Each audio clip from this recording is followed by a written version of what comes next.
RCB and Punjab இருந்த ரேஞ்சுக்கு ஈஸியா டாப் 2ல பினிஷ் பண்ணுவாங்கன்னு எதிர்பார்த்தா சடனா அடுத்தடுத்த மேட்சஸ்ல லாஸ் ஆகி ஃபேன்ஸ் எல்லாருக்கும் ஷாக் கொடுத்துருக்காங்க.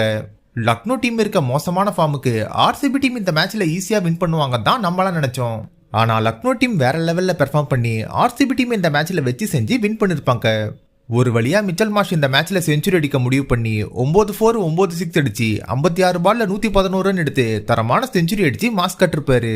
Nicolas Pooran and Rishabh Pant 2 பேரும் வழக்கம் போல சீக்கிரமா அவுட் ஆகி ஃபேன்ஸை ஏமாத்தாம உருப்படியா பிளே பண்ணி லக்னோ டீமுக்காக பக்காவா பினிஷ் பண்ணிருப்பாங்க.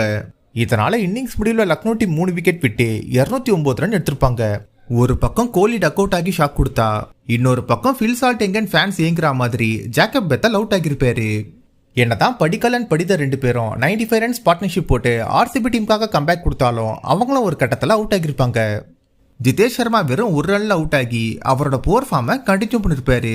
டிம் டேவிட் 17 பால்ல 40 ரன் அடிச்சு இந்த மேட்சுக்கு உயிர் கொடுத்துட்டு அவுட் ஆகிட்டு போனதுக்கு அப்புறமா குர்னால் பாண்டியாட ரொமேரோ ஷெப்பர்ட் 2 பேரும் முடிஞ்சவரை டஃப் ஃபைட் கொடுத்து போராடி இருந்தாலும் லக்னோ டீம் 9 ரன்ல இந்த மேட்ச்ல வின் பண்ணி சம்பவம் பண்ணிருப்பாங்க.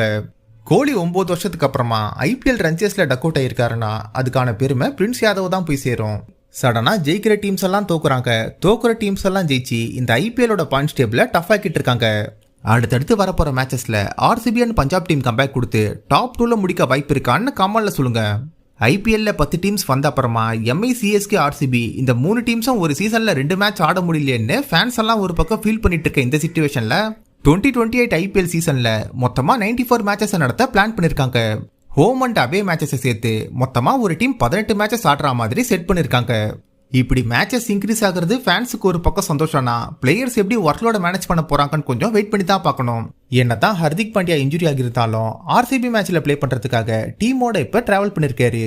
பட் மெடிக்கல் அட்வைஸ் படி அவர் டாஸ் அப்போ தான் பிளே பண்ணுவாரா மாட்டாரான்னு தெரியும் இப்ப ரிப்போர்ட்ஸ் வந்திருக்கு. சிஎஸ்கே மேட்சை நீங்க ஸ்டேடியம்ல போய் ஃப்ரீயா பார்க்கணும்னா உடனே தினத்தந்தி கிவ்அவே கான்டெஸ்ட்ல பார்ட்டிசிபேட் பண்ணுங்க. இவங்க கொடுத்திருக்க டாஸ்க் எல்லாம் கம்ப்ளீட் பண்ணுங்க, டிக்கெட் வின் பண்ற வாய்ப்பை உண்டாக்குங்க. இந்த வீடியோவோட டிஸ்கிரிப்ஷன் பயோ ஆர் ஸ்கிரீன்ல தெரியுற இந்த லிங்கை கிளிக் பண்ணி இந்த டாஸ்க்ல பார்ட்டிசிபேட் பண்ணுங்க. இவங்கள போல நீங்களும் ஒழுங்கா டாஸ்கை கம்ப்ளீட் பண்ணி அதிக பாயிண்ட்ஸ் எடுத்தா நீங்களும் டிக்கெட் வின் பண்ண முடியும். சோ முயற்சி பண்ணி பாருங்க.